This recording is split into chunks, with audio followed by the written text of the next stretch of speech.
The Small Business Friendly Approvals Program was established to improve the operating environment for small businesses, and in particular making it easier for them when they're applying for licences and applications when they first begin.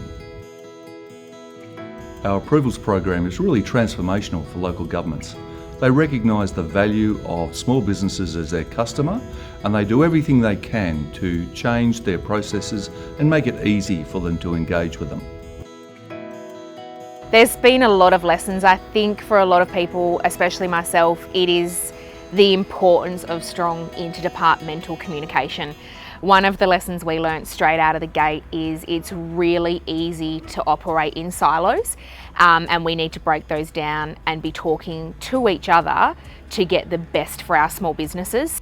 So it's been really interesting for me to understand and really see how mapping out a process not only shows you how convoluted and long and unnecessary it can be, but it also shows the gap in what you do as a natural progression versus what someone else doesn't understand.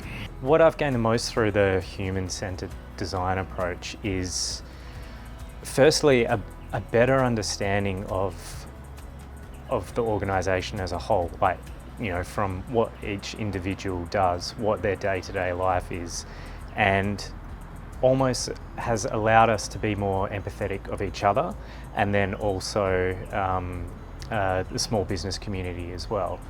I feel like I now have a much deeper understanding of how complicated that relationship can be, and how it doesn't necessarily need to be that complicated. At the completion of the workshops, I like to see a small number of projects and initiatives that we can focus on as an organisation so they can actually be achieved. So rather than having a large number of projects that, you know, may not get resourced or might be possibly resourced in the future, I'd really like to see a real focus on a small number of projects that will definitely have a benefit for our customers, in this case our businesses. How do I see us maintain the momentum? I think we just need to get buy-in from across the whole city, from managers, directors, CEOs, right through to staff on the ground. I've really loved how everyone's kind of come together, and we've spent, 12 sessions by next week with people that we don't normally interact with. The camaraderie that's come out of that, there's a real sense that people actually want to make these changes.